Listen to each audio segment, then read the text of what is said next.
எல்லாருக்கும் வணக்கம். இந்த நந்தன் திரைப்படத்தில் எனக்கு ஒரு வாய்ப்பு வழங்கிய அன்பு சகோதரர் இரா சரவணன் அவர்களுக்கும், அதற்கான இசைவை தந்த அண்ணன் சசிகுமார் அவர்களுக்கும், அதனுடைய தயாரிப்பாளர் அவர்களுக்கும் இந்த நேரத்தில் என்னுடைய நன்றியையும் வணக்கத்தையும் தெரிவித்துக் கொள்கின்றேன். மேடையில் வீட்டிற்கும் இதற்கு சிறப்பு விருந்தினர்களாக அண்ணன் இரா சரவணனின் உறவினர்களாகவும் நண்பர்களாகவும் வந்திருக்கின்ற அத்துணை பேரையும் வணங்குகிறேன். நன்றி. இந்த விழாவிற்கு வருகை தந்திருக்கின்ற ஊடக பத்திரிகை நண்பர்களுக்கும் மற்ற அனைவரையும் வணங்குகிறேன். எத்தனையோ இயக்குனர்கள் இங்கே திரைப்படம் எடுக்கின்றார்கள். அதில் நிறைய படங்கள் கலெக்ஷன் ரீதியாக நிறைய வசூலை குவிக்கிற இயக்குனர்கள் நிறைய பேர் இருக்காங்க. ஆனால் அன்பு அண்ணன் இரா சரவணன் அவர்கள் சமூகம் சார்ந்து படம் எடுத்திருக்கின்றார்.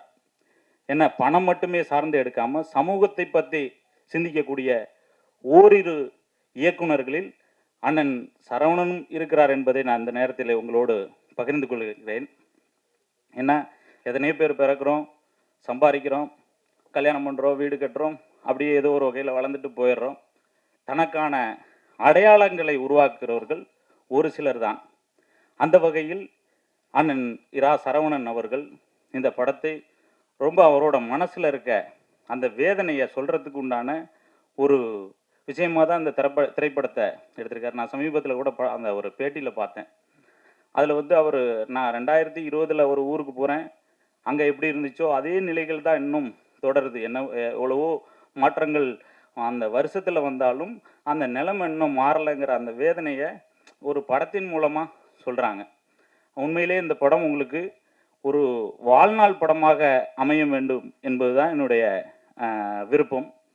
அந்த வகையில் அண்ணன் இயக்குனர், நடிகர், அன்பு சகோதரர் சசிகுமார் அவர்களும் இந்த படத்தில், ஏன்னா எத்தனையோ பேர் ஹீரோயிசம் மட்டுமே பண்ணுற இந்த காலகட்டங்களில் இப்படி ஒரு ஆப்போசிட்டான ஒரு கேரக்டருக்கு நீங்கள் எப்படி இதுக்கு ஒத்துக்கிட்டீங்கிறதே எங்களுக்கெல்லாம் அதெல்லாம் உண்மையிலே ஒரு பெரிய ஒரு சாதனையாக தான் இருந்துச்சு. ஏன்னா எத்தனையோ அந்த ஹீரோயிசம் அன்னைக்கு அளவு அந்த மாதிரிலாம் இருக்கும் பொழுது ஒரு மக்களுக்கான ஒரு படத்தில் மக்களோட வாழ்வியல் நமக்கு மாறணும், அதுக்காக நம்ம இப்படியெல்லாம் பண்ணலான்னு நினச்சி நீங்கள் ஒத்துக்கிட்டதுக்கு உங்கள் நேரத்தில் நான் இந்த நேரத்தில் உங்களுக்கும் நான் ஒரு தலை வணங்குகின்றேன். ஏன்னா இன்னைக்கு அவர் கூட கொஞ்ச நாளாக நான் ட்ராவல் பண்ணுறேன். அண்ணன் கூட போகிறதுக்கு இந்த கோயில்களுக்கெல்லாம் சில விஷயங்கள்லாம் போனேன்.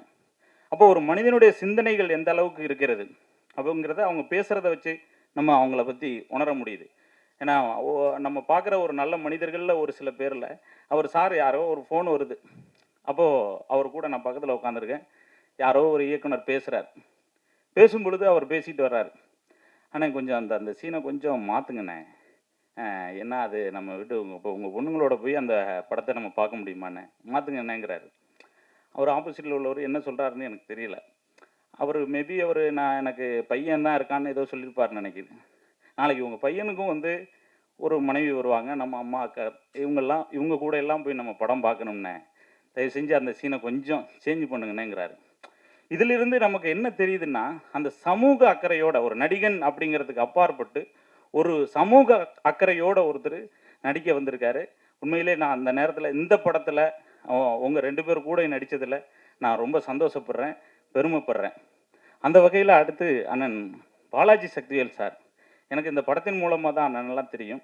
இப்போ அவங்களோட பழகிற அந்த ஒரு விதங்கள்லாம் எனக்கு அந்த ஒரு வாய்ப்பு தந்த இயக்குனர் அவர்களுக்கு மீண்டும் என்னுடைய நன்றி தெரிவித்துக் கொள்கிறேன். அடுத்து அண்ணன் இந்த சிறப்பு விருந்தினராக வந்திருக்கக்கூடிய ஹெச் வினோத் அவர்களே, அண்ணன் சீமான் அவர்களே, அண்ணன் இசை நல்ல ஒரு பாடல்களை தந்த சிப்ரன் அவர்களுக்கும், மேடையில் விட்டிருக்கக்கூடிய அந்த ட்ரேடின் அந்த அண்ணன் உங்களுக்கும், அண்ணன் கேமராமேன் அவர்களுக்கும் என்னுடைய நன்றி. இந்த படத்தை நீங்கள் ஒரு மாபெரும் வெற்றி படமாக ஆக்கிறதுக்கு கொஞ்சம் நீங்கள் எல்லோரும் சப்போர்ட் பண்ணணும். இந்த வாய்ப்பளித்த அத்தனை பேருக்கும் நன்றி. இந்த திரைப்படத்தில் எங்கள் ஊர் பகுதியில் சார்ந்து அத்தனை பேரும் ஒத்துழைப்பு கொடுத்த இதில் நடித்த அத்தனை பேருக்கும் நன்றி தெரிவித்துக் கொள்கிறேன். நன்றி, வணக்கம். நண்பர்களுக்கும் ஊடக நண்பர்களுக்கும் வணக்கம். என்னோடது முதல் சினிமா மேடை. ஏற்கனவே யூடியூப் மேடைகளில் நிறையா பேசியிருக்கேன். இதுக்கு நான் முதல்ல நன்றி சொல்லணும்னா இறைவனுக்கு நன்றி சொல்லணும். அடுத்து இரா சரவணன் சாருக்கு நன்றி சொல்லணும். ஏற்கனவே நடிச்சிருக்காரா இல்லைன்னு எதுவுமே தெரியாம முதல்ல வாங்க நடிங்க அப்படின்னு ஒரு நம்பிக்கையோட எனக்கு கொடுத்து என் மேல நம்பிக்கை வச்சாரு. எனக்கு நடிக்க தெரியுமான்னு கூட அவருக்கு தெரியுமான்னு தெரியல. நம்பிக்கை வச்சு உண்மையில வாய்ப்பு கொடுத்தாரு. ரொம்ப நன்றி சார். உண்மையில நன்றி சார் உங்களுக்கு. அடுத்தபடியா வந்து சசிகுமார் சார், நான் வந்து அவருடைய படங்கள பார்த்து ரசிச்சிருக்கேன். அவரோட சேர்ந்து நடிக்க போறோமான்னு தெரியாது எனக்கு. ஃபர்ஸ்ட் யாரு ஹீரோன்னு எனக்கு தெரியாது. வந்ததுக்கு அப்புறம் தான் தெரியும். தஞ்சாவூருக்கு போனதுக்கு அப்புறம் தான் தெரியும். சசி சாரோட தான் நடிக்க போறோம்னு. அது ஒரு எல்லாருக்கும் ஈக்குவலா ஒரு ரெஸ்பெக்ட் குடுக்குறது. என்னைய உட்கார சொல்லி தான் பேசுவாங்க பக்கத்துல இருக்கும்போது. அவ்வளோ ஒரு அன்ப குடுப்பாங்க. ரொம்ப சந்தோஷம். அவரோட நடிச்சதுக்கு ரொம்ப ரொம்ப சந்தோஷம். அடுத்தபடியா பாலாஜி சக்திவேல் சார். அதுவும் சாரையும் எனக்கு தெரியாது. காதல் பட இயக்குனர்னு எனக்கு தெரியாது. நான் வந்ததுக்கு அப்புறம் தான் தெரியும். பாலாஜி சக்திவேல் சார்ங்கிறது தெரியும் ஆக்சுவலா. ஏன்னா அவர் பார்த்தது இல்ல முன்னாடி நான். அவரும் வந்துட்டு பார்த்தீங்கன்னா, நான் படத்துல போயிட்டு இருக்கும்போது, டிராவல் ஆகிட்டு இருக்கும்போது, சரி ஓகே அவங்க இயக்குனரு, ஒரு சில விஷயங்கள் இருக்கும் அப்படின்னு சொல்லிட்டு நம்ம ஒதுங்கி தான் இருப்போம். ஆனா, அங்க வந்தோனே ஜாலியா ஜோவியா ஆயிருவாப்ல. எல்லாரோடையும் ஜாலியா பேசி, எல்லாரையும் இன்டராக்ட் பண்ணி, அங்க இருக்கிறவங்கள கலகலப்பாக்கிட்டு, அப்புறம் தான் அதுக்குள்ள வருவாரு. உண்மையிலேயே ரொம்ப நன்றி சார். பாலாஜி சக்திவேல் சார். உங்களோட நடிச்சது ரொம்ப சந்தோஷமா இருந்துச்சு. அடுத்தபடியா நான் நடிச்சு முடிச்ச இந்த படம் ஃபர்ஸ்ட் ப்ரிவ்யூ ஷோ பார்த்தோன்னே, ரைடன் டாட்ஸ் ரவிக்குமார் சார் வந்து எனக்கு வாழ்த்து சொன்னாங்க. அது எத்தனை வாழ்த்து சொல்லுவாங்கன்னு தெரியாது. உடனே எனக்கு இன்னொருத்தவங்க மூலமா கால் பண்ணி வாழ்த்து சொன்னாங்க. ஃபர்ஸ்ட் சரவணன் சார் தான் தகவல் சொன்னான் எனக்கு. அவனுக்கு அப்புறம் ஆஃபீஸ்க்கும் வர சொல்லி எனக்கு வாழ்த்து சொன்னாங்க. ரொம்ப நன்றி. அப்புறம் இதில் ஒர்க் பண்ணியிருக்கக்கூடிய சரண் அண்ணன் கேமராமேன் அவரும் வந்து அன்பா அவ்வளோ அழகாக பேசுவார். அப்புறம் குரு அண்ணன் அவருக்கும் ரொம்ப நன்றி. அப்புறம் இந்த படத்துல பார்த்தீங்கன்னா ஒரு வாழ்வியல் இருக்கு. ஒரு நல்ல வாழ்வியல் இருக்கு. இந்த படத்தை நீங்களாம் அன்பா ஒரு ஆதரிக்கணும். எங்க அப்பா சின்ன பிள்ளையில சொல்லுவாரு, ஒரு கத்தியும் ஒரு பேனா வச்சுக்கிட்டு, "இது எது உனக்கு பெரிய ஆயுதம் சொல்லுன்னு" சொல்லுவாரு. நான் ஒரு 8த் படிக்கும்போது, "எனக்கு தெரியலப்பா, கத்தி தானப்பா" அப்படின்னு சொல்லுவேன். "இல்ல, பேனா தான் பெரிய ஆயுதம்" அப்படின்னு சொல்லுவாரு. "எப்படிப்பான்னு?" சொல்லுவேன். எங்க அப்பா கம்யூனிஸ்ட். அப்போ வந்து சொன்னாரு, "பேனா தான் பெரிய ஆயுதம். இத நினைச்சா என்ன வேணா மாத்திரலான்னு." அப்படி மாத்தக்கூடிய சக்தி கொண்ட நீங்க தான் வந்து இந்த படத்தை வந்து ஒரு நல்ல எடுத்து கொண்டு போய் சேர்க்கணும். ஏன்னா நல்ல படத்தை எடுத்திருக்கோம். நீங்க நினைச்சா மட்டும் தான் சேர்க்க முடியும். இதுக்குள்ள நிறைய விஷயங்கள் இருக்கும். நல்லது இருக்கும், கெட்டது இருக்கும். அதை நீங்க தான் கொண்டு போய் சேர்க்கணும்னு நினைச்சுக்கிறேன். நன்றி, நன்றி. வணக்கம்.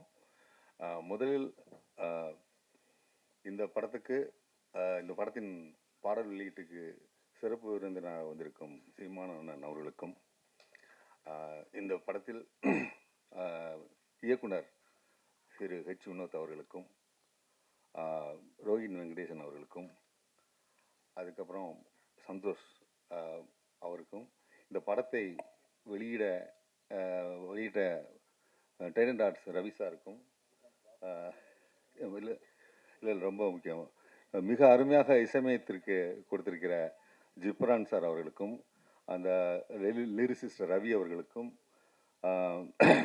இந்த படத்தில் சரண் ஒளிப்பதிவாளர் அவர்களுக்கும், இந்த ஆர்ட் டைரக்டர் அவர்களுக்கும், இந்த படத்துக்கு உறுதுணையாக இருந்த நிலா சுதாகர் சார் அவர்களுக்கும், ஏன்னா அவங்க லாட்ஜில் இருந்து நாங்கள் தங்கியிருந்தோம், அவருக்கும், இந்த எடிட்டர் அவர்களுக்கும், நெல்சன் அவர்களுக்கும், தர்ம சரவணன் சொல்லி அவர் ரொம்ப ஹெல்ப் பண்ணார் அவர்களுக்கும், அதே மாதிரி வந்து அந்த அந்த கந்தர்வ கோட்டையை சேர்ந்த நடிகர்கள் எல்லாருமே வந்து அவங்களுக்கு ஒத்துழைப்பு கொடுத்தாங்க. அவர்களுக்கும் ஒரு 3 பேர் வந்து இந்த படத்தில் ஒர்க் பண்ணவங்க காலமாயிட்டாங்க.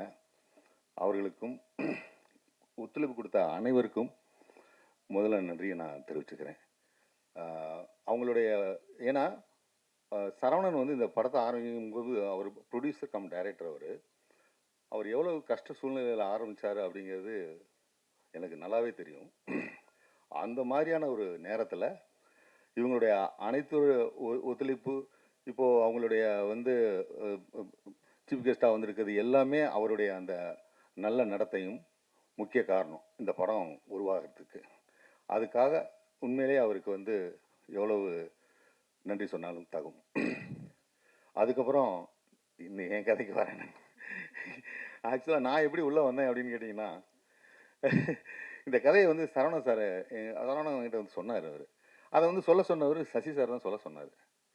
சரின்னு சொல்லி முடிச்சோடனே, இது நீங்கள் இந்த கோப்பலிங்கம் கேரக்டர் நீங்கள் நடிக்கிறீங்க அப்படின்னு அவர் சொன்னோன்னே, நான் வந்து என்னங்க அப்படிங்க சொல்கிறீங்கன்னு, அப்புறம் சசியும் அதான் சொன்னார் எனக்கு. அப்புறம் எனக்கு வந்து ஏற்கனவே உங்கள் நாடோடிகளில் சமுத்திரக்கணி அவர் கூப்பிட்டாங்க. நான் உண்மையிலே எனக்கு கூச்சமாக இருந்துச்சு. நான் பிஹைண்ட் த கேமரா வந்து நான் ரொம்ப ஈஸியாக இருப்பேன், ஆனால் ரொம்ப கஷ்டம்னு சொன்னேன். இந்த அசுரனில் வெற்றிமாறன் வந்து அவர் நடிக்க வச்சோடனே இவங்க எல்லாம் என்னை நம்பிட்டாங்க. அவங்க நம்பிக்கை தான். நான் இன்னும் இப்போ நடிச்சிட்டேனா அப்படிங்கிறது எனக்கு தெரியலை. நான் வந்து டைரக்ஷனுக்கு வந்து நான் ஒரு உறுதியளிப்பேன். ஆனால் இதுக்கு நடிக்கிறதுக்குங்கிறது வந்து ரொம்ப கடினமான ஒரு விஷயம் தான் அது. அப்படி அது சிறப்பாக வந்திருக்குன்னு அவங்க சொல்கிறாங்க, சொன்னாங்கன்னா அதுக்கு அவங்க தான் காரணம். அவர் ரைட்டிங், அவருடைய அந்த ஒரு அஹ், எழுத்தாளர், பத்திரிகையாளர் இருக்கிறதுனால அந்த சமூக அக்கறை கூட இருந்த ரைட்டிங்கு, அது ரியல் இன்சிடெண்ட்டை யூஸ் பண்ணிக்கிட்ட அவர் அந்த பாங்கு, இதெல்லாம் சேர்ந்து தான் வந்து அதை வந்து இவ்வளோ சிறப்பாக வந்திருக்குன்னு சொல்கிறாங்க எனக்கு. அதே மாதிரி அவர் சசிகுமார் வந்து அவர் இந்த படத்தில் நீங்கள் பார்த்துருப்பீங்க, ட்ரெய்லரே பார்த்துருப்பீங்க, எவ்வளோ இதுவரையும் தோன்றிராத ஒரு மாறுபட்ட வேடத்தில் அவர் தோன்றியிருக்காரு. எனக்கு எனக்கு அதான் ரொம்ப நான் ஃபஸ்ட்டு அவர் ஷூட்டிங் இருக்கும்போது 2-3 நாள் அப்படியே அப்சர்வ் பண்ணிக்கிட்டே இருந்தார். அப்புறம் அவர் பிக்சர் உள்ளுக்குள்ளே வராரு அவர். அது அது வந்து அந்த டிரான்ஸ்ஃபார்மான கேரக்டர் வந்து ஒரு புதிய வித்தியாசமாக இருந்துச்சு. அவருடைய அந்த இமேஜ் எல்லாமே இந்த படத்தில் அதெல்லாம் தூக்கி போட்டுட்டு அந்த கேரக்டரோட ஒன்றின ஒரு விஷயம் இருக்குது பார்த்தீங்களா, அதான் ரொம்ப சிறப்பான விஷயம். அதுதான் இந்த படத்தில் ஹைலைட்டே அதான். ஏன்னா அவர் வந்து அந்த மாதிரி வந்து ஒரு கேரக்டரில் பண்ணும்போது எப்படி வந்து 16 வயதில் கமலஹாசன் அவர் பண்ணாரோ அதே மாதிரி இதில் அவர் தோன்றியிருக்காருன்னு நான் கருதுகிறேன். அதனால் கண்டிப்பாக நீங்கள் வந்து இந்த படம் வந்து ஒரு சம்பிரதாயத்துக்காக நல்லா இருக்குது அப்படின்லாம் நான் சொல்லலை. அவங்க எல்லாமே சொன்ன மாதிரி உண்மையிலே சிறப்பாக வந்து அவர் பண்ணியிருக்காரு, இயக்குனர் பண்ணியிருக்காரு. அவர் தயாரிச்சிருக்கிறாரு, எந்த காம்ப்ரமைஸும் கிடையாது. அவருக்கு ஒத்துழைப்புக்கு அவ்வளவு நண்பர்கள், எனக்கு அதான் ரொம்ப சந்தோஷம். அவர் சொல்லும்போது தான் எனக்கு தெரியுது, வினோத் சொல்லி தான் அவர் ஜிப்ரான் சார் உள்ளே வந்திருக்காருன்னு சொல்லிட்டு. அவரோட இசை உண்மையிலே மிகப்பெரிய ஒரு இந்த படத்துக்கு மிகப்பெரிய ஒரு ஒரு ஸ்ட்ராங்கான ஒரு பில்லராக இருந்திருக்கு. ஏன்னா நான் டப்பிங் டயத்தில் கொஞ்சம் பார்த்துருக்கேன், ஆனால் இசைக்கு அப்புறம் பார்க்கும்போது உண்மையிலே அது ஒரு அது ஒரு வேற லெவலில் இருந்துச்சு. அது அது எல்லாத்துக்கும் காரணம் வந்து அவருடைய அந்த கேரக்டர், அந்த ஒரு சரவணன் சாருக்கு வந்து ஒரு இயல்பான ஒரு கேரக்டர் இருக்காது. என்ன ரொம்ப ரொம்ப மென்மையாக தான் பேசுவார், ஆனால் அவர் எடுக்கிற விஷயத்தில் உறுதியாக நிற்பார். அதுதான் அங்கே உள்ளது. எனக்கு வந்து நேரடியாக பழக்கம் வந்து மற்றபடி பழக்கம் இருக்குது, ஆனால் செட்டில் பழக்கும்போது எனக்கு வந்து சச்சினுடைய அந்த ரொம்ப அந்த இயல்பான அதாவது நடிகர், அதை தாண்டி ஒரு தயாரிப்பாளராக இருந்திருக்காரு. அது எல்லாமே சேர்ந்து ஒரு சக மனிதராக, அற்புதமான மனிதராக நான் பார்த்தேன். அந்த பழக வாய்ப்பு கிடைச்சது எனக்கு ரொம்ப சந்தோஷமாக இருந்தது. கனி, நான் கூப்பிடும்போது வரல நீ, இப்போ வந்து நீ நடிக்கிற அப்படின்னு சொல்லி உரிமையாக வந்து கோச்சிக்கிட்டது, இது எல்லாமே எனக்கு ரொம்ப இதாக இருக்குது. எனக்கு கொஞ்சம் கூச்சமாக இருக்குது. அதனால் எல்லாத்துக்குமே வந்து இந்த படத்தை வந்து அடுத்த லெவலுக்கு கொண்டு போய் மக்கள்கிட்ட சேர்க்க வேண்டிய இது உங்கள் கடமை என்று கூறி விடைபெறுகிறேன். நன்றி, வணக்கம். வணக்கம். வந்திருக்க guest, crew members, press and media எல்லாருக்கும் வணக்கம். இந்த மேடை எனக்கு ரொம்ப முக்கியமான ஒரு மேடை, ரொம்ப எமோஷ்னலாகவும் நர்வஸாகவும் இருக்குது. ஸோ இந்த படம் நந்தன், இந்த ஒரு நியூ ஃபேஸ்க்கு ஒரு ஸ்ட்ராங்கான கேரக்டர் கொடுக்குறக்கு எல்லாமே ரொம்ப யோசிப்பாங்க. பட் சரவணன் சார் எனக்கு இந்த கேரக்டரை ரொம்ப நம்பிக்கையோடு கொடுத்தாரு. அதுக்கு முதல்ல ரொம்ப ரொம்ப நன்றி சார்.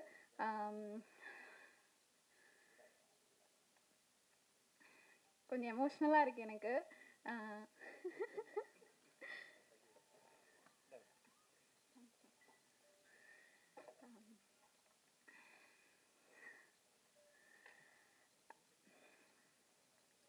சாரி. இந்த படத்துக்குள்ளே நான் வந்த ஃபர்ஸ்ட் டேலேருந்து இந்த நாள் வரைக்குமே இது ஒரு பெரிய ஜேர்னியாகவே இருந்திருக்கு. அண்டு இந்த படம் ஃபுல்லாகவே எனக்கு ஒரு லேர்னிங் ப்ராசஸாக தான் இருந்தது. மாடலிங் இண்டஸ்ட்ரி வேறு, பட் ஆக்டிங் ஃபீல்டுக்குள்ளே வரும்போது இது ஒரு வைடான இண்டஸ்ட்ரி, இதில் எப்போவுமே நம்ம கற்றுட்டே இருக்கணும் அப்படின்றது நான் இந்த படத்துக்குள்ளே வந்ததுக்கப்புறம் தான் நான் புரிஞ்சுக்கிட்டேன். இந்த படம் வந்து எனக்கு, நான் இதுக்கப்புறம் நான் படம் பண்ணுவேனா பண்ண மாட்டேனா, இல்லை நல்ல படங்கள் வருமா எனக்கு தெரியாது, பட் இந்த படம் எனக்கு ஃபாரெவர் என் ஹார்ட்டில் அப்படியே நிற்கும். So thank you so much for the opportunity. Sasikumar sir நம்ம வேறு நிறைய படங்களில் நான் ஹீரோவாக பார்த்துருக்கேன், ஸ்க்ரீனில் பார்த்துருக்கேன். பட் நேரில் ரொம்ப ஒரு யதார்த்தமான ஒரு மனுஷன். அவர் இவ்வளோ யதார்த்தமாக எல்லாருக்கு கூடயும் ரொம்ப கேஷுவலாக எல்லாரையும் ஒரே மாதிரி ட்ரீட் பண்ணி இருக்கிறது எனக்கு ரொம்ப ஆச்சரியமாக இருந்தது. நான் ஃபர்ஸ்ட் இந்த மாதிரி பெரிய ஆர்டிஸ்ட் கூட நான் நடிக்கிறேன். ஸோ அந்த ஒரு இடத்துல எனக்கு காம்ப்ளிமெண்டிங்காக நிறைய இடங்கள்ல அவர் இறங்கி நடிச்சிருக்காரு. எனக்கு அது ரொம்ப சந்தோஷமாக இருந்தது. எனக்கு நிறைய இடங்கள்ல நிறைய ஹிண்ட்ஸ்லாம் கொடுத்துருக்காரு, இப்படி ஆக்ட் பண்ண இப்படி பண்ணால் நல்லாயிருக்கும் அப்படின்னு சொல்லி. Thank you so much sir. And next Balaji Sakthivel sir. Balaji Sakthivel sir அவரோட படங்களில் எல்லா படங்கள்லையுமே நம்மளை அழ வச்சிருக்காரு. பட் ஆனால் செட்டுக்குள்ளே அவர் வந்தாலே ஒரே ஃபன்னாக தான் இருக்கும். பயங்கர ஃபன்னாக வச்சுருப்பாரு. செட்டை அவ்வளோ கலகலப்பாக வச்சுருப்பாரு. இவர் இந்த படத்தில் ஆக்சுவலி ஒரு வில்லன் கேரக்டர் மாதிரி தான். பட் தென் அவர் செட்குள்ளே வந்தாலே எல்லாரும் ஃபன்னாக ஜாலியாக என்ஜாய் பண்ணிகிட்டு இருப்போம். அந்த மாதிரி ஒருத்தர். ரொம்ப thank you so much sir. And அடுத்து ஆர்வி சரண் சார், எங்கள் டிஓபி சார். அவருக்கும் அவங்களோட டீமுக்கும் ரொம்ப thanks. All the best for your future too. Mathesh, எங்களோட அழகன், இந்த படத்தில் என்னோட பையன் கேரக்டர் பண்ணியிருக்காரு. அவர் இன்னைக்கு வரலன்னு நினைக்கிறேன். ரொம்ப நாட்டியான ஒரு பையன். But he has a very good future. Best wishes to him two.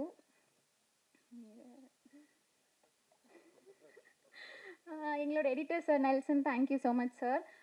Ghibran sir, இந்த படம் ரொம்ப அழகான ஒரு பேக்ரவுண்ட் ஸ்கோர் கொடுத்துருக்கீங்க. நிறைய இடங்கள்ல நீங்கள் சீன்ஸை எலிவேட் பண்ணியிருக்கீங்க. சார் சொன்ன மாதிரி நானும் டப்பிங்கில் நிறைய சீன்ஸ் பார்த்துருக்கேன். அது டப்பிங்கில் பார்த்ததுக்கும் அதுக்கப்புறம் ப்ரிவியூவில் பார்த்ததுக்கும் நிறைய வித்தியாசம் இருக்குது. Thank you so much for the wonderful BGM. And எக்கி எக்கி song is going to stay in my hearts forever. Thank you so much for the beautiful songs. Trident Arts Ravindran sir, thank you so much for teaming up with us. உங்களோட support எங்களுக்கு it's huge support actually. Thank you so. அழைப்பை ஏற்று வந்திருக்கும் எல்லா பத்திரிகை நண்பர்கள், ஊடகம் எல்லாருக்கும், எல்லாம் ரெகுலராக பார்த்துட்டு இருக்கோம். நம்ம எல்லாருக்கும் காலை வணக்கம்.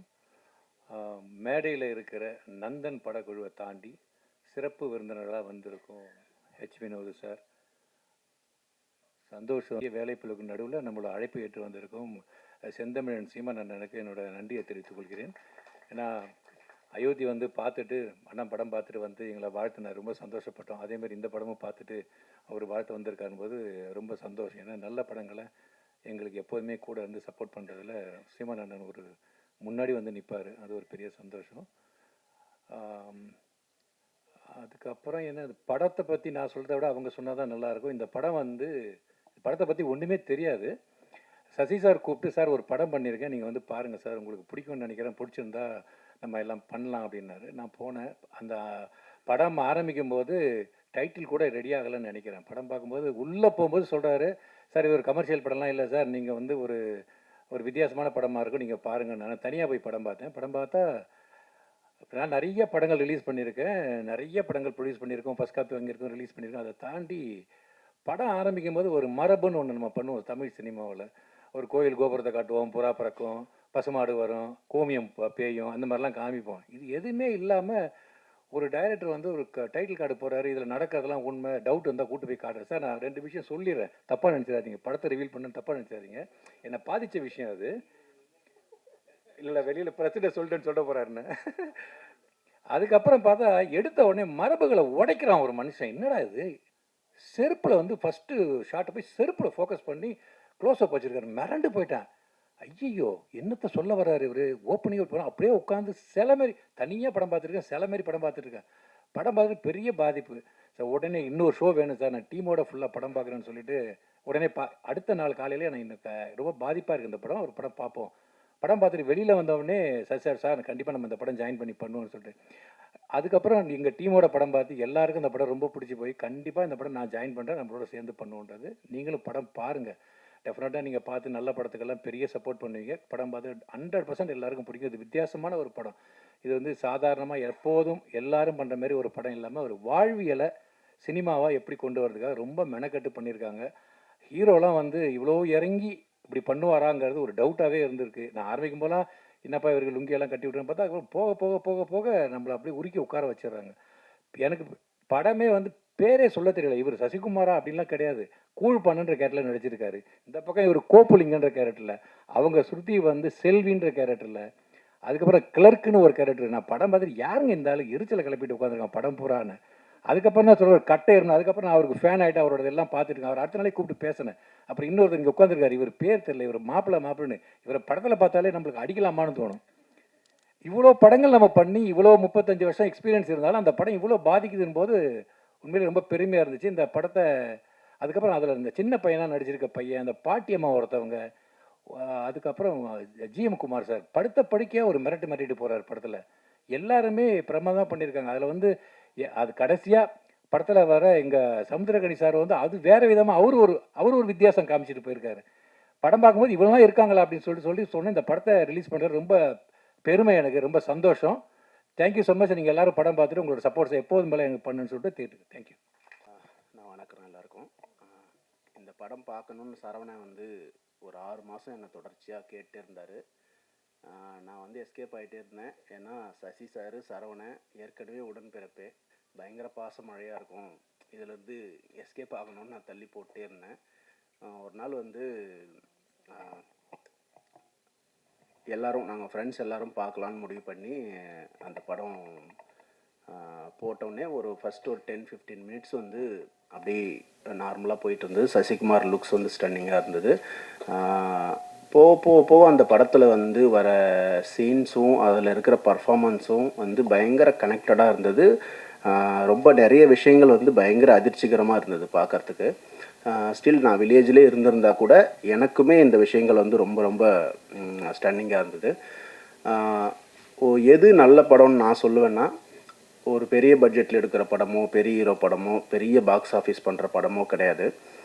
ஒரு ஹியூமனை வந்து பெட்டர் ஹியூமன் பீயிங்காக மாற்ற முயற்சி பண்ணுற படங்கள் தான் நல்ல படங்கள்னு நான் சொல்லுவேன். நந்தன் வந்து நம்மளை பெட்டர் ஹியூமன் பீயிங்காக மாற்ற முயற்சி பண்ணது. இது வந்து இராசரவணன் வந்து பத்திரிகை துறையிலேருந்து வந்திருக்காருன்றதுக்காகவோ, சசிகுமார் சார் வந்து பொருட்காட்சியில் வச்சு பாதுகாக்கிற அளவுக்கு நல்லவர்ன்றதுனாலையோ இல்லை. இந்த படம் நல்ல படம், அதனால் கண்டிப்பாக எல்லோரும் சப்போர்ட் பண்ணுங்கள். நன்றி. எல்லாருக்கும் வணக்கம். இடையில் வந்திருக்க எல்லாருக்குமே வணக்கம். ஃப்ரெண்ட்ஷிப்பாக கூப்பிட்டோன்னே வந்திருக்க ரோஹின் அண்ட் நிவாஸ் அண்ட் எல்லாருக்குமே. பட் ஃபர்ஸ்ட் அதான் இல்லை, நான் சொல்ல நினச்சது எல்லாமே சொல்லிட்டாங்க. ஃபஸ்ட்டு எனக்கு சந்தோஷ் தான் கால் பண்ணார். கால் பண்ணிட்டு அப்புறம் நான் வந்து ஓகேங்க நான் பார்க்குறேன் அப்படின்னு கொஞ்சம் டிலே பண்ணேன். அப்புறம் வினோத் அடித்தார். சரி இதுக்கு மேலே நம்ம லேட் பண்ணக்கூடாதுன்னு சொல்லிட்டு தான் அது லைக். பட் ஃபர்ஸ்ட் எனக்கு படம் பார்த்தோன்னே உண்மை அந்த ஒரு மைண்ட் செட் தான். ஏன்னா ஓகே எப்படி இருக்குன்னு தெரியாதுன்னு, பட் ஃபர்ஸ்ட் ஷார்ட்டில் இருந்தே அதை ரிவீல் பண்ணிட்டாரு ரவி சார். ஸோ அதனால் பட் அந்த ஷார்ட்டில் இருந்து ஐ வாஸ் லைக் நான் டோட்டலி ஃபுல்லாக உள்ளே இருந்தேன். அண்ட் படம் முடிச்சுட்டு உடனே வினோத் கடிச்சேன், அவர் எடுக்கல. ஸோ சந்தோஷ் அவருக்கு அடித்தேன். ஸோ சொன்னேன் இல்லைங்க ரொம்ப செம மாசாக இருக்குது, கமர்ஷியலாக இருக்குது அப்படின்னு. அவர் சொன்னார் இல்லைங்க இது என்ன அவார்டில் நாங்கள் நினச்சோம் அந்த மாதிரி கேட்டகரி இல்லைங்க, படத்துக்குள்ள ஒரு செம ஒரு கமர்ஷியல் எலிமெண்ட் இருக்குது, மாஸ் எலிமெண்ட் இருக்குது அப்படின்னு. அண்ட் அது ஐ திங்க் படம் பார்க்கும்போது உங்களுக்கு தெரியும் அந்தளவுக்கு ஒரு ரொம்ப என்டர்டெய்னிங்கான ஒரு film. But at the same time அதான் ஒரு வாழைப்பழத்தில் ஊசி ஏற்றுற மாதிரி அழகாக பண்ணியிருப்பார் இராசரவணன். அண்ட் இராசரவணன் அடிக்கடி அவர் சொல்கிறது வந்து என்னை பார்க்கும்போது சொல்லுவார் ரொம்ப தேங்க்யூ அப்படின்னு சொல்லுவார். பட் ஆக்சுவலி என்னென்னா நான் அவர்கிட்ட சொன்னேன், நான் வந்து பியூராக ரொம்ப செல்ஃபிஷாக தான் இருந்தேன் இந்த படம் பொறுத்த வரைக்கும். நான் சொன்னேன் இல்லைங்க நான் வந்து ஒரு சுயநலவாதி தான். இந்த படம் பார்த்தோன்னே முடிவு பண்ணேன் இந்த படத்தில் நம்ம கண்டிப்பாக இருந்தே ஆகணும். ஏன்னா இந்த படம் வந்து ஒரு தளத்துக்கு போகும், ஒரு உயரத்தை எட்டும். அப்போது நான் இந்த படத்துக்குள்ளே இருக்கேங்கிறது தான் என்னோட இது. அதனால் நான் உங்களுக்கு ஹெல்ப் பண்ண நினைக்காதீங்க, நீங்கள் தான் எனக்கு ஹெல்ப் பண்ணியிருக்கீங்க த்ரூ திஸ் ஃபில்ம் அப்படின்னு. ஸோ அதுக்காக நான் அட்வான்ஸ்டாக வினோத்துக்கும் சந்தோஷ்க்கும் தேங்க்ஸ் சொல்லிக்கிறேன். அண்ட் சசி சார் ஸோ நம்ம தொடர்ந்து ஒர்க் பண்ணுறது வாய்ப்பு கொடுக்கறதுக்கு தேங்க்யூ சார். திரும்ப அடுத்தும் நாங்கள் சேர்ந்து பண்ணுறோம்.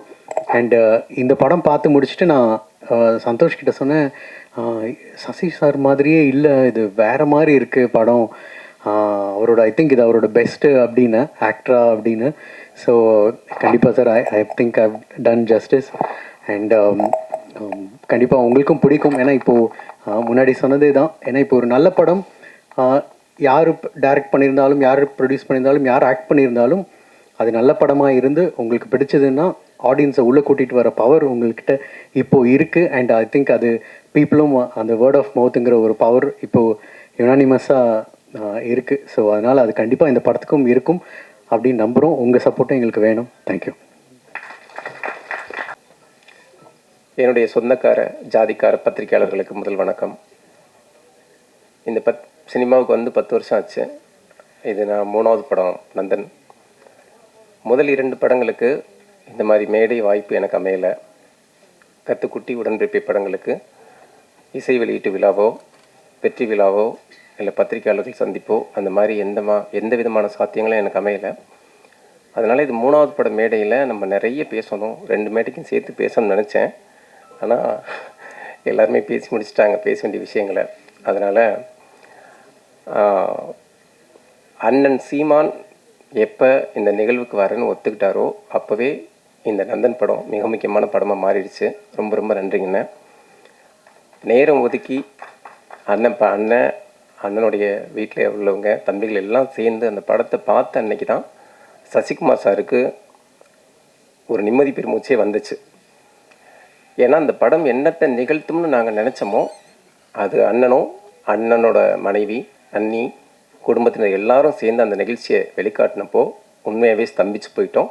நம்ம ஒரு நல்ல படைப்பை செஞ்சுருக்கோம், நம்முடைய முயற்சி நல்ல கட்டத்தை அடைஞ்சிருக்கு அப்படின்னு நிம்மதி பெருமிச்சு அடைஞ்சோம். ரொம்ப ரொம்ப நன்றிண்ணே. அன்றைக்கி என்னுடைய நன்றியை சொல்லிடுங்க. விழாவுக்கு வந்திருக்கிற என்னுடைய குழுவை சார்ந்த அத்தனை தொழில்நுட்ப கலைஞர்களுக்கும் நன்றி. அவங்களுக்கு தனித்தனியாக நான் சொல்ல டைம் இருக்குமான்னு தெரியல. சமுத்திரக்கனி சார் எந்த கண்டிஷனில் இங்கே கிளம்பி வந்திருக்காரு அப்படிங்கிறது எனக்கு தெரியும். அவர் டே நைட் ஓடிட்டே இருக்கிறாரு. நேற்று கூட எனக்கு ஃபோன் பண்ணி என்னால் வர முடியுமான்னு தெரியலை, இப்போ தாண்டா வந்து படுத்தேன், அப்படியே நித்திர சொக்குது அப்படின்னாரு. நானே சொன்னேன், அண்ணன் நீங்கள் பண்ண வேண்டிய உதவி எல்லாமே எனக்கு பண்ணிட்டீங்க, இது இன்னும் உதவி கேட்கன்னு தப்பாக எடுத்துக்காதீங்க, நீங்கள் வந்து பேசினா நல்லா இருக்குன்னு சொன்னேன். இந்த அழைப்பை ஏற்று வந்த அண்ணனுக்கு ரொம்ப நன்றி. மிக முக்கியமாக நான் மறந்துடாமல் சொல்ல வேண்டிய விஷயம், ஒரு படத்தோட பிஸ்னஸ் அப்படிங்கிறது பொண்ணு பார்க்குற மாதிரி. பொண்ணை பார்ப்பாங்க, அந்த பொண்ணு நல்லா இருந்தாலும் சரி நல்லா இல்லாட்டியும் சரி எதுவுமே பேச மாட்டாங்க. போய் சொல்கிறோம், போயிட்டு கடிதம் போடுறோம் அப்படிம்பாங்க. நான் நிறைய படங்களுக்கு இதை பார்த்துருக்கேன். அந்த பொண்ணு அழகாக இருந்தால் கூட, அவங்களுக்கு பிடிச்சமான பொண்ணாக இருந்தால் கூட, அழகுன்னு மட்டும் கிடையாது, பிடிச்சமான பொண்ணாக இருந்தால் கூட அதை அந்த இடத்துல சொல்ல மாட்டாங்க. ஏன்னா சொன்னீங்கன்னா வரதட்சணை அதிகமாக வாங்க முடியாது. கண்ணு நொல்லம்பாங்க, காது நொல்லம்பாங்க, என்னங்க முடி இவ்வளோ கருப்பாக இருக்குது அப்படிம்பாங்க. அந்த மாதிரி ஏதாச்சும் ஒரு குறைய சொல்லுவாங்க. ஏன் குறைய சொன்னால் தான் கூடுதல் வரதட்சணை கிடைக்கும். சினிமாவும் அந்த மாதிரி தான். நம்ம படத்தை பார்க்குறப்போ பிடிச்சிருந்தாலும் சரி, சிரிப்பு வந்தால் கூட சிரிக்க மாட்டாங்க, அப்படியே உம்முன்னு இருப்பாங்க, அப்படியே மூடி. ஏன்னா சிரிச்சோ கொண்டாடவோ செஞ்சாலோ அந்த படத்துக்கான பேரத்தை பண்ண முடியாது. நீங்கள் சிரித்து கொண்டாடுறீங்கன்னு தெரிஞ்சால் அப்போ நான் அதிக ரேட்டு வைப்பேன்ல சார், 15 கோடி சார் இருந்தேன். அதனால் அவங்களும் சிரிக்க மாட்டாங்க, நம்மளும் அப்படி இருப்போம். அந்த மாதிரி நேரத்தில் ட்ரைடன் சார் ரவி சார் படம் பார்க்குறாரு. படம் பார்க்குறப்ப கூட நான் வெளியூரில் இருக்கேன், சார் தான் ஸ்க்ரீன் பண்ணி காட்டுறாங்க. படம் பிடிச்சிருச்சு எல்லாம் சொல்கிறாங்க. நான் இதுக்கெல்லாம் ரவி சார் கூப்பிட்டு ரவி சார் ஆஃபீஸ்க்கு போகிறேன்.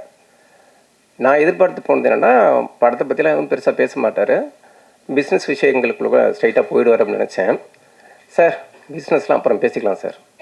என்ன shot sir, sir first shot எப்படி சார் இப்படி வச்சிங்கன்னு சொல்லி அந்த படத்தை பற்றி 2.5 மணி நேரம், அதாவது திரையுலகத்தில் இவ்வளோ பெரிய ஜாம்பவானா, இவ்வளோ காலம் கொடிகட்டி பறக்கிற ஒரு தயாரிப்பாளர் பிஸ்னஸ் தந்திரங்கள் எல்லாத்தையும் தூக்கி குப்பையில் போட்டுட்டு, சார் பார்த்தனைக்கே முடிப்பட்ட உங்கள் படம் நான் தான், நீங்கள் எவ்வளோ ரேட்டு சொன்னாலும் நான் வாங்கி தான் ஆகணும், இந்த படம் அதாவது அயோத்திக்கு பிறகு இந்த படத்தை பண்ண தான் நான் விரும்புகிறேன் அப்படின்னு சொன்னார்.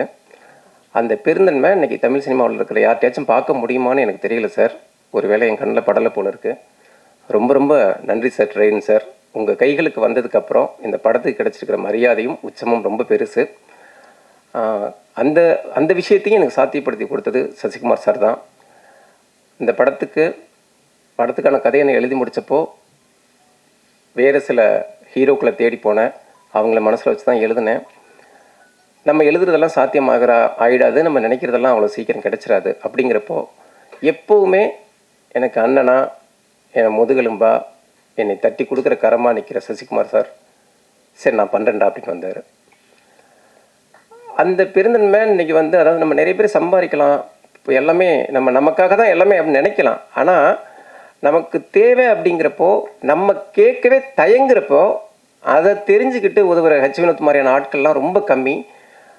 அது மாதிரி சசி சார் பரவாயில்ல நான் பண்ணுறேன் அப்படின்னாரு. நான் சொன்னேன், சார் இந்த கேரக்டர் ரொம்ப நான் வந்து உங்களை வந்து படத்தில் மட்டும் இல்லை சார், வெளியிலையுமே நான் ஒரு ஹீரோவை பார்க்குற ஆள். அதனால் இந்த கேரக்டரில் நான் உங்களை பொருத்தி பார்க்க முடியுமான்னு தெரியலையே சார் அப்படின்னா, இல்லை அந்த கதையை நான் கம்ப்ளீட்டாக உள்வாங்கியிருக்கேன், நம்ம ஆத்மார்த்தமாக அதை பண்ணுவோம் அப்படின்னு சொல்லி வந்தார். எனக்கு உதவ வந்த மனுஷனை நான் எவ்வளவு பக்குவமாக தன்மையாக நான் வேலை வாங்கியிருக்கணும், அவரை கொஞ்சி ஒவ்வொரு நாள் ஷூட்டை நான் நடத்தியிருக்கணும். ஆனால் நான் அப்படி நடத்துனேன்னா அப்படின்னா கண்டிப்பாக கிடையவே கிடையாது. கடைசி 20 நாள் ஷூட்டிங்லாம் ஏண்டா இந்த படத்தில் நம்ம கமிட் ஆனோம் அப்படின்னு அவர் நொந்து நூலாக போனார். இனிமேல் வாழ்க்கையில் எவனுக்கும் உதவியே பண்ணக்கூடாது அப்படின்னு முடிவு எடுத்திருப்பார். அந்த அளவுக்கு அவர் வந்து நான் எப்படியெல்லாம் அவரை வந்து ஒரு தோரணையாக அழகாக லட்சணமாக பார்த்தனோ அதெல்லாம் நானே காலி பண்ணுற மாதிரி அவரை நான் துவம்சம் பண்ணேன். அதான் உண்மை. குறிப்பாக ஊருக்காரங்கள்ட்டெல்லாம் மாட்டிகிட்டு ஒரு சின்ன பின்ன படுறப்ப கூட எல்லா நடிகர்களுமே நம்ம ஒரு கஷ்டமான சீனை சொல்கிறப்ப அதை பண்ணிவிடுவாங்க. ஆனால் அதை பண்ணதுக்கப்புறம் அந்த இயக்குனர் போய் சார் இப்போ சூப்பராக பண்ணிங்க சார், நல்லா இருந்துச்சு சார், சார் தான் பின்னால் முதுகில் பார்த்துக்குங்க அப்படின்னு ஒரு தன்மையை பேசணும்னு நினைப்பாங்க. ஆனால் நான் அந்த மாதிரி எதுவுமே பண்ணல. கடைசி 20 நாள் ஷூட்டில் நான் சசிகுமார் சார்கிட்ட பேசவே இல்லை. ஒரு 150 பேர் உள்ள கிராமத்து மக்கள்கிட்ட மாட்டிக்கிட்டு அவர் என்னெல்லாம் பண்ண நினைக்கணும் அது எல்லாத்தையும் பண்ணுறேன், அடித்து துவம்சம் பண்ணுறாங்க. சரி சார் அங்கே வச்சுட்டு அடுத்த ஷாட்டுக்கு வாப்பா அப்படிமா ஒரு இடத்துலலாம் பாலசக்தியில் சார் உங்களுக்கு கையெடுத்து கும்புறேன் சார், என்னை விட்டுருங்க அப்படின்னாரு. என்னால் சசிகுமார் சார் அப்படிலாம் பண்ண முடியாது அப்படின்னா, சார் நீங்கள் கரிசனப்பட்டால் கேரவனில் போயிட்டு சசிகுமார் சார்ட்டு தனியாக கரிசனப்பட்டுக்கோங்க, இறக்கப்பட்டுக்கோங்க, ஸ்பாட்டில் நான் என்ன சொல்கிறேனோ அதை செஞ்சுருங்க சார் அப்படின்னு அவ்வளோ மிருகத்தனமாக நான் மாற வேண்டிய சூழல் இருந்துச்சு. நிச்சயமாக நான் ஒரு மிருகத்தனமான காட்சிகளை பார்க்குற ஆள் கூட கிடையாது. ஆனால் அப்படி இருக்கிறப்ப ஏன் இதை எடுத்தேன் அப்படின்னா, இதை வந்து உண்மைக்கு துளியும் குறைவில்லாத படமாக எடுத்துடணும். நான் பார்த்ததை என் கண்ணு முன்னால் நடந்ததை நான் வந்து துளியும் குறையாத அளவுக்கு, ஏன்னா எனக்கு காட்சிப்படுத்துகிற வாய்ப்பு ஒரு தடவை தான் கிடைக்கும். அப்போ அந்த உண்மையை வலிமையாக உறக்க சொல்லிடணும்னு நினச்சேன். அதுக்காக தான் சார் அவ்வளோ கஷ்டம். இந்த மேடையில் உங்கள்கிட்ட மன்னிப்பு கேட்டுக்கிறேன். குறிப்பாக இந்த நிகழ்வுக்கு வந்திருக்கிற ரொம்ப நேரம் ஒதுக்கி என் மேலே பேரன்பாக இருக்கிற நிவாஸ் கே பிரசன்னாவுக்கு நான் ரொம்ப நன்றி சொல்லணும். திடீர்னு ஃபோன் வரும், எதையுமே கேட்க மாட்டார், தைரியமாக இருங்க எல்லாம் சரியாகும் அப்படிம்பாரு. ஒரு அசரீரி மாதிரி தான் அவருடைய குரலை நான் உணர்வேன். ரொம்ப நன்றி நிவாஸ். குறிப்பாக இந்த நிகழ்வில் கொண்டாடத்தக்க கவிஞன் ரவி அவருக்கு வந்து இது ஒரு அறிமுகமாக இருக்கலாம், ஆனால் நிச்சயமாக அவர் மிகப்பெரிய உயரம் தொடுவார். அப்பேற்பட்ட வார்த்தை ஜாலம். நான் கேட்டேன், சார் கவிஞர் சார் எங்கே சார் நீங்கள் இவ்வளோ நாள் அப்படின்னு சொல்லிட்டு. ஏன்னா மனசுக்கு பிடிச்சமான வார்த்தைகள் கிடைக்கிறது இன்றைக்கி ரொம்ப கஷ்டம். அதை வந்து சரளமாக கொட்டுற மலை மாதிரி செய்யக்கூடிய கவிஞன். ரொம்ப நன்றிங்க சார் உங்களோட வரிகளுக்கு. குறிப்பாக இந்த படம் போராடினோம், எடுத்தோம், போஸ்ட் ப்ரொடக்ஷன் பண்ணோம். அந்த கட்டத்தில் இருந்த படத்தை அடுத்த கட்டத்துக்கு நகர்த்தி கிட்டத்தட்ட அப்படி வாழை முறுக்கிற மாதிரி முறுக்கி எனக்கு ஒரு வாத்தியார் மாதிரி இருந்து இதை இன்னைக்கு இசை வெளியீட்டு விழா வரைக்கும் கொண்டு வந்தது அப்படின்னா திங் மியூசிக் சந்தோஷ். நான் இது உண்மையான மேடைக்காக சொல்ல சந்தோஷ். அவர் எத்தனையோ பேருக்கு இந்த மாதிரி இருக்கார், ஆனால் அவங்கெல்லாம் பெரிய ஆட்கள். ஆனால் அதே அன்பை அதே ஒரு ஏற்பாடுகளை அவர் வந்து எளிய மனிதர்களுக்கும் செய்வார் அப்படிங்கிறதுக்கு இந்த நந்தன் படத்துக்கான உதவிகள் தான் உண்மையான சாட்சி. ரொம்ப நன்றி சந்தோஷ். காலத்துக்கு நன்றி சொன்னாலும் அது நிறைவாகாது. அடுத்து என் நண்பன் ரோஹின். பார்த்தீங்கன்னாலும் தெரியும், ரொம்ப பேரன்பான மனிதன். என்ன வேணாலும் பண்ணு, மேடைக்கு மட்டும் கூப்பிட்றாங்க அப்படின்னாப்புல. ரொம்ப நன்றி ரோஹின். ஹெச் வினோத் வந்து இந்த சம்பவத்தை சொல்ல நினைக்கிறேன். ஒரு 3 monthsக்கு முன்னால் தயவு பண்ணி என்னை எந்த நிகழ்வுக்கும் கூப்பிட்றாத, ஆடியோ லஞ்சுக்கெலாம் கூப்பிட்றாத, நான் வேற ஒரு படம் கமிட் ஆகி போயிட்டுருக்கேன், உன் படத்தை பார்த்தேன் பிடிச்சிருக்குன்னு சொன்னேன், என்னால் முடிஞ்ச உதவிகளை செஞ்சேன், வேறு எதுக்கும் கூப்பிட்றாத அப்படின்னாப்புல. வழக்கமாக நான் அங்கே தான் போய் நிற்கும், இந்த வண்டி அங்கே தான் போய் நிற்கும்னு எனக்கு தெரியும். முந்தின நாள் ஃபோன் பண்ணி சந்தோஷ்ட பேசிட்டு சொன்னேன், வினோத்தை கூப்பிடணும் அப்படின்னு சொல்லிட்டு. சரி வினோத்துக்கே பேசணும்னு சொல்லி வினோத் பேசினேன். ஒரு நிகழ்வுக்கு கூப்பிட்றப்ப எப்படி கூப்பிடணும், நான் வந்து தலைவரே இந்த மாதிரி இசை வெளியீட்டு விழா வச்சுருக்கேன், நீங்கள் வந்தீங்கன்னா ஜிப்ரான் சார் சந்தோஷப்படுவார் அப்படின்னு ஜிப்ரான் சார் மேலே பழிய போட்டேன். நீங்கள் அப்போவே சொல்லிட்டீங்க ஆனாலும் அப்படின்னு சொல்லிட்டு அப்போ வினோத் சார் அப்படியே கேட்டுகிட்டே இருந்தார். யோ சரி வந்து தொலைக்கிறேன் வையா.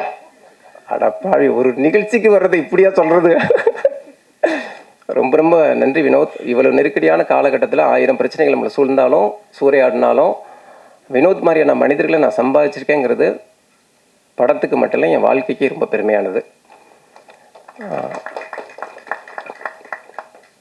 இந்த படத்தோட கதாநாயகி சுருதி பெரியசாமி. அவங்க பிக் பாஸில் பெரிய ஆள், மாடலிங்கில் பெரிய ஆள், எதுவுமே எனக்கு தெரியாது. நிறைய ஃபோட்டோக்கள் பார்த்து பார்த்து சலிச்சு போன சூழலில் ஒரு புகைப்படம் காமிச்சாங்க. ரொம்ப பிடிச்சிருந்துச்சு. நான் அப்போது அந்த கேரக்டருக்கு மறிக்குழுதுன்னு பேர் வச்சுருந்தேன். படத்தில் வந்து செல்வின்னு மாறுனுச்சது. அந்த நான் எழுதின பாத்திரத்தை அப்படியே பிரதிபலிக்கிற முகமாக தெரிஞ்சாங்க. அவங்களுக்கு இது முதல் படமா அப்படிங்கிறது வந்து சந்தேகப்படுற அளவுக்கு நடிப்பில் அவ்வளவு தேர்ச்சி. அந்த எங்கள் ஏரியா ஸ்லாங்கை கூட அவங்க உச்சரித்த விதம் ரொம்ப ரொம்ப ஒரு ஆத்மார்த்தத்தை காட்டுற மாதிரி இருந்துச்சு. ரொம்ப நன்றி சுருதி. தங்கதுரை சார் சொன்ன மாதிரி உங்களுடைய எதிர்காலம் ரொம்ப பிரகாசமாக இருக்கும்னு நான் நம்புகிறேன். இந்த படத்துக்காக நீங்கள் பட்ட கஷ்டங்கள் எல்லாத்துக்குமே நந்தன் பெரிய வெற்றியும் பெரிய கவனத்தையும் கொடுப்பான். இன்னொன்று, அடுத்து என்னுடைய 2வது கதாநாயகனுக்கு வரேன், பாலாஜி செக்வேல் சார். நான் கதை சொன்னப்பே சொன்னேன் சார், இந்த படத்தோட கதாநாயகன் நீங்கள் தான் அப்படின்னு சொல்லி. ஏன்னா முதல் பாடலே நான் அவருக்கு தான் வச்சுருக்கிறேன். எந்த கட்டத்திலையும் எவ்வளோ நெருக்கடியிலையும் எவ்வளோ பிரச்சனைகள் உங்களை வந்து சூழ்ந்தா கூட சிரிச்ச முகத்தோடு நிதானமாக இருங்க அப்படிங்கிறத ஒவ்வொரு நாளும் ஸ்பாட்டில் அவருடைய செய்கையாலேயே எனக்கு கற்றுக் கொடுத்த மனுஷன். 250 பேர் இருப்பாங்க. இந்த ஷூட்டிங் பேய் மாதிரி நடந்துகிட்டு இருக்கப்போ கூட அவர் இருக்கிற இடம் அவ்வளோ கலகலப்பாக, அவ்வளோ சந்தோஷமாக, அவ்வளோ மகிழ்வாக ஒரு 10 பேர் புடைசூழல் இருக்கும். அவருக்கு அவ்வளோ நண்பர்கள் ஷூட்டிங் ஸ்பாட்டில். ரொம்ப ரொம்ப நன்றி சார். இந்த படத்துக்காக நீங்கள் உங்களுடைய எல்லாவித தன்மைகளையும் வெளிப்படுத்தியிருக்கீங்க. சில பேர் திட்ட கூட செய்வாங்க சார், மன்னிச்சுக்கோங்க. அடுத்து என்னுடைய முதுகெலும்பா என்னுடைய படத்துக்கு உயிராக இருந்தது என்னுடைய கேமராமேன் சரண்.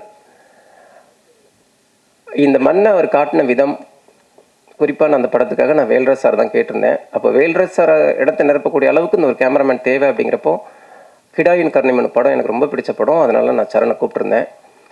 சரண் அந்த ஒரு ஃப்ரேம் வச்சு காட்டுவார். என்னுடைய எல்லா எதிர்பார்ப்பையும் சொல்கிறப்போ அந்த ஃப்ரேம் வச்சு காட்டுவார். அது அவ்வளவு நான் சொல்ல வேண்டிய விஷயத்தையே பாதியாக்கிடும். அந்த அளவுக்கு இந்த படத்துக்கு பெரிய முதுகெலும்பாக ஆதரவாக இருந்த சரணுக்கு ரொம்ப ரொம்ப நன்றி. இந்த படம் உங்களுக்கு மிகப்பெரிய கதவுகளை திறக்கும்னு நான் நம்புகிறேன் சரண்.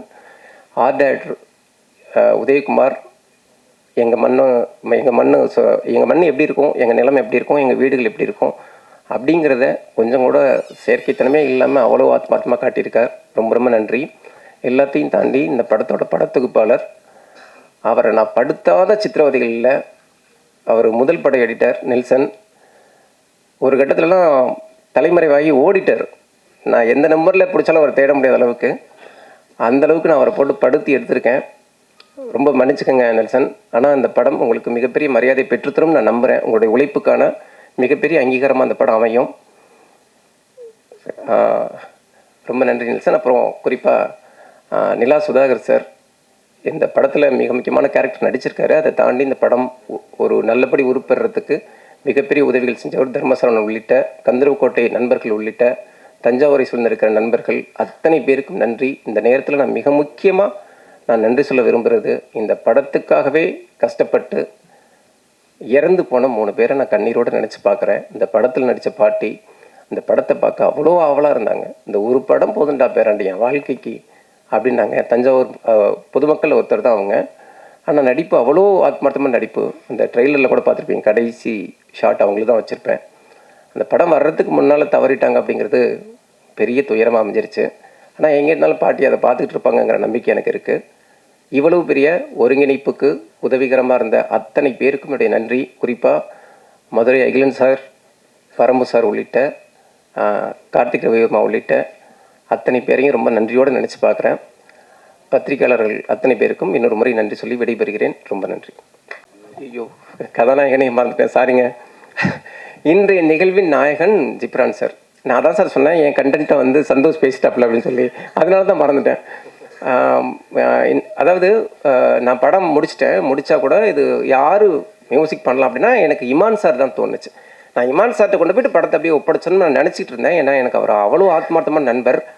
அப்போ வந்து வினோத் சந்தோஷ் எல்லாம் பார்த்துட்டு சந்தோஷ் வந்து அவர் ஒரு விஷயத்தை செலக்ட் பண்ணுவார். அது அவ்வளோ கரெக்டாக நுணுக்கமாக இருக்கும். இந்த படத்துக்கு ஜிப்ரான் சார் தான் அப்படின்னு முடிவெடுத்தார். நான் சொன்னேன், நீ அனுப்பி வை பாஸ், அவர் பண்ணணும்ல, அவர் படத்தை பார்த்து ஹார்ட் டிஸ்க்கு திருப்பி கொடுக்க போகிறாரு அப்படின்னு நான் நினச்சிட்டு இருந்தேன். ஆனால் படம் பார்த்தோன்னே ஜிப்ரான் சார்ட்டேருந்தே ஃபோன் வந்துச்சு. சார் ஒரு 10 நிமிஷம் பார்த்துட்டு ஏதாச்சும் ஒரு பதிலை சொல்லி வினோத்தையும் சந்தோஷையும் சமாளிக்கலாம் அப்படின்னு நான் நினச்சேன். ஆனால் உண்மையாகவே என்னால் அந்த படத்தை ஸ்டாப் பண்ணவே முடியல சார். நான் படத்தை அப்படியே வேறு எந்த வேலையும் செல்ஃபோனை கூட தொடாமல் மொத்த படத்தையும் முடிச்சுட்டு அப்படியே உங்கள் நம்பர் வாங்கி நான் கால் பண்ணுறேன் அப்படின்னாரு. ஜிப்ரான் சார் ரொம்ப ரொம்ப நன்றி. இந்த படத்துக்கு மிகப்பெரிய அடையாளத்தை கொடுத்தது நீங்கள். நான் எடுத்த படத்தை நானே ஆச்சரியமாக பார்க்குற அளவுக்கு மாற்றினது நீங்கள். குறிப்பாக நான் ஒன்று சொல்லணுன்னா, ஒரு மியூசிக்கான இடம் ஒன்று கொடுக்கணும். நான் வந்து டைட்டாக பண்ணியிருப்பேன் அந்த படத்தை. ஏன்னா அந்த படம் வந்து எந்த இடத்துல லேக் ஆகிடக்கூடாது, ஒரு ஆவணப்பட ஸ்டைல்லாம் வந்துடக்கூடாது, கலன்னு இருக்கணும் படம். அதே நேரம் கிரிப்பாக இருக்கணும் அப்படிங்கிறது தெளிவாக எடுத்து நான் வந்து எடிட் அப்படி டைப் பண்ணி கொடுத்தேன். ஆனாலும் அந்த கிடைச்ச இடைவெளியில் அந்த பாறை இடுக்கில் செடி முளைக்கிற மாதிரி, மரம் முளைக்கிற மாதிரி அதை அவர் மலர்த்தி இருக்கிற விதம் என் படத்தையே வேறு கட்டத்துக்கு கொண்டு போயிடுச்சு. ரொம்ப ரொம்ப நன்றி ஜிப்ரான் சார். நீங்கள் கிடைச்சது இந்த படத்துக்கான மிகப்பெரிய வரம். ரொம்ப நன்றி. இறைவனுக்கு நன்றி. ரொம்ப மகிழ்ச்சியாக இருக்குது. ரொம்ப நாளைக்கு அப்புறம் எங்கள் அண்ணன் சீமான் அவர்களை பார்த்ததில் பெருமகிழ்ச்சி. தம்பி வினோதை பார்த்ததில் ரொம்ப சந்தோஷமாக இருக்குது. ஏன்னா ஒரு சில மனிதர்களை பார்த்தாலே போதும் நமக்கு ஒரு எனர்ஜி வரும். அந்த மாதிரி ஒரு சக்தி நான் சொன்ன 2 பேருமே. நந்தன், அதாவது ஒரு நல்ல கதையை நம்ம பண்ணிட்டா போதும், அது செலக்ட் பண்ணிக்கிடும் யார் யார் தனக்கு வேணும்னு. நம்ம யாரையோ நினச்சி எழுதியிருப்போம், ஆனால் அது செலக்ட் பண்ணி கூப்பிடும். வா சசி வா, நீங்கள் வாங்க நீங்கள் வாங்க நீங்கள் வாங்கன்னு கூப்பிடும். அப்படி அதுவாக தன்னை டிசைன் பண்ணிக்கிட்ட ஒரு படம் தான் நந்தன் நான் நினைக்கிறேன். ஏன்னா அப்படி தான் இதுக்குள்ளே நானும் வந்தேன். நான் வந்தது எனக்கே தெரியாது. திடீர்னு ஒரு நாள் எங்கே இருக்க அப்படின்னாங்க. நான் வந்தேன், சும்மா சசியை பார்க்க போனேன், பேசினேன். சரவணன் சார் வந்து இந்த மாதிரி விஷயம் அப்படின்னா நல்லா இருக்கே அப்படின்னா, இது நீங்கள் தான் பண்ணுறீங்க அப்படின்னா, இது அதை விட நல்லா இருக்கே, சரி வாங்க பண்ணிடுவோம் அப்படின்னு சொல்லிட்டு அப்படி பண்ண ஒரு படைப்பு. சரவணன் உழைப்பு வந்து ரொம்ப அளப்பரியது. ரொம்ப முதல் படத்துலையும் 2வது படத்துலையும் அவருக்கான இடம் கிடைக்கலையேன்னு எனக்கு ஒரு பெரிய வருத்தம் இருந்தது. இந்த படம் அது எல்லாத்துக்கும் சேர்த்து ஒரு இடத்த கொடுக்கும். சரவணன் வாழ்த்துக்கள். என்னென்னா, இந்த சமுதாயத்தின் மீது பேரன்பு கொண்டவன் ஒரு எழுத்தாளனாக இருந்தால் எழுதி தீர்ப்பான், ஒரு பாடலாசிரியனாக இருந்தால் பாடி தீர்ப்பான். ஒரு படைப்பாளியாக இருக்கும்போது தன்னுடைய கோபத்தை படைப்பில் தான் காட்ட முடியும். நிறைய நிஜங்களை பேசக்கூடிய ஒரு படைப்பு. அப்படி இருந்தது. படம் பார்த்துட்டு அப்படியே வெளியே வரும்போது ஒரு மாதிரி ஆயிடுச்சு. எனக்கெல்லாம் அண்ணனை அவ்வளோ பிடிக்கும். நாங்கள் 2 பேரும் சின்ன குழந்தைங்க மாதிரி கொஞ்சம் விளையாடிட்டு இருப்போம். ஆனால் இவர்கிட்ட பேசவே இல்லை. நான் இன்றைக்கி தான் பார்த்தேன். அவ்வளோ கோபம் வந்துருச்சு. அது வந்து அது ஒரு நடிகராகவும் இந்த கதை அந்த தாக்கத்தை நம்மளை உண்டாக்கி இருக்கிறது அப்படின்றது தான் ஒரு பெருமகிழ்ச்சி எனக்கு.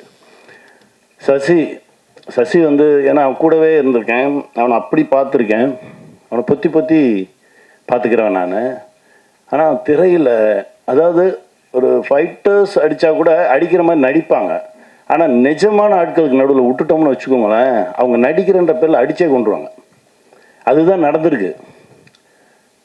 அது ஒரு காட்சி, என்னால் அது இப்போ கூட அது நினச்சா கூட ஒரு மாதிரி படபடப்பாக வரும். அந்த மாதிரி ஒரு காட்சி. அது உண்மையிலே சசி வந்து நந்தனுக்கு முன் நந்தனுக்கு பின் அப்படின்ற மாதிரி ஒரு தளம் சசி கிடைக்கும். தம்பி, நீ பட்ட கஷ்டத்துக்கு எல்லாமே இந்த பிரபஞ்சம் ஒரு நல்ல பலனை கொடுக்கும். ஸ்ருதி, நீங்கள் எவ்வளோ கஷ்டப்பட்டிருந்தாலும் சரி, அந்த ஒரு ஷாட் போதும். ட்ரெய்லரில் வந்துச்சு பாருங்கள், தமிழகமே எழுந்து உங்களுக்காக கைத்தட்டுமா, வாழ்த்துக்கள். ஏன்னா அவரை மிதிக்கும் போது நான் எந்திரிச்சு கைத்தட்டினேன். ஏன்னா அது தேவையான ஒரு இடம், அற்புதமான ஒரு இடத்துல அமையணும் ஒரு சில விஷயங்கள். அது அமைஞ்சிருக்கு. இதை கொண்டு போய் ஜனங்கக்கிட்ட எப்படி வைக்க போகிறோம் அப்படின்ற ஒரு கேள்வி எனக்கு எப்போவுமே இருக்கும். ஏன்னா ஒரு வருஷத்தில் ஒரு 52 வாரம் இருக்குது. இந்த 52 வாரத்தில் ஒரு 7-8 பெரிய படங்கள் ரொம்ப நீ யாரும் வந்துடாதீங்கன்னு மறிச்சிடுவாங்க. உங்களுக்கு தெரியும். அந்த பெரிய படம் வந்தால் 2 வாரத்துக்கு வேறு எந்த படமும் வரக்கூடாதுன்றவாங்க. அந்த மீதி இருக்க நேரத்தில் தான் பாவம் 7-8 படங்கள் வந்து விழுந்து அதில் நல்ல படங்கள் சிதைக்கப்பட்டு எங்கெங்கேயோ போய் ஏதோ நடந்து ஒரு 200 படம் ஒரு வருஷத்துக்கு ரிலீஸ் ஆகுது அப்படின்னா, ஒரு 20 படம் ஓடுது அப்படின்னா, அதில் ஒரு 10 படம் கமர்ஷியல் படமாக இருக்கும், ஒரு 10 படங்கள் இந்த மாதிரி ஒரு நல்ல படங்களாக இருக்கும். அந்த நல்ல படங்களை காக்கக்கூடிய ஒரு மனிதர் வேணும் அப்படின்னு நினைக்கும்போது தான் அண்ணா ரவி அண்ணா உள்ளே வந்திருக்காருனாங்க. ரொம்ப சந்தோஷமாக இருந்தது. அண்ணா ரொம்ப மகிழ்ச்சி. இந்த படத்தை சரியாக கொண்டு போய் ஜனங்கிட்ட வைங்க. ஏன்னா இது அங்கே நடக்குது, இங்கே நடக்குது, இந்த காலத்துலையும் இப்படியெல்லாம் நடக்குதா அப்படிலாம் பேசிக்கிட்டு இருப்பாங்க. இந்த காலத்தில் தான் நடந்துகிட்டு இருக்கு, இன்னும் நடக்கும். அதை நடக்க விடாமல் மனிதனாக மாற வேண்டும் அப்படின்றது தான் இந்த படத்துடைய ஒரு அடிநாதம். இது வெல்லணும். இந்த மாதிரி பல விஷயங்கள் நம்ம ஜனங்க முன்னாடி வைக்கணும். சின்ன சின்ன மாற்றங்கள், யாராவது ஒரு ஒரு ஒரு ஒரு ஒரு மனிதன் மாறினா கூட போதும், அது ஒரு மிகப்பெரிய ஒரு வெற்றியாக தான் பார்க்கப்படும். இந்த படம் ஒரு மிகப்பெரிய வெற்றியை அடையணும். அதுக்கு நான் இறைவன்கிட்ட பிரார்த்தனை பண்ணிக்கிறேன். ஜிப்ரான் சார், இசை பேசிச்சு சார், ரொம்ப மகிழ்ச்சியாக இருந்தது சார். ஏன்னா படம் முடிச்சுட்டு வந்தோடனே சசிட்டு சொன்னேன், மியூசிக் வேறு மாதிரி இருக்குடா, அது அது அது வேற ஒரு தளத்துக்கு நம்மளை எடுத்துகிட்டு போகுது அப்படின்ற மாதிரி பேசிகிட்டு இருந்தோம். ஜிப்ரான் சார் ரொம்ப பிரமாதமாக ஒர்க் பண்ணி கொடுத்துருக்கீங்க சார், ரொம்ப நன்றி. இந்த படத்தில் ஒர்க் பண்ண எல்லாருக்கும் என்னுடைய மனமார்ந்த வாழ்த்துக்கள். இது மிகப்பெரிய வெற்றி அடையணும். நான் இறைவன்கிட்ட பிரார்த்தனை பண்ணிக்கிறேன். நன்றி.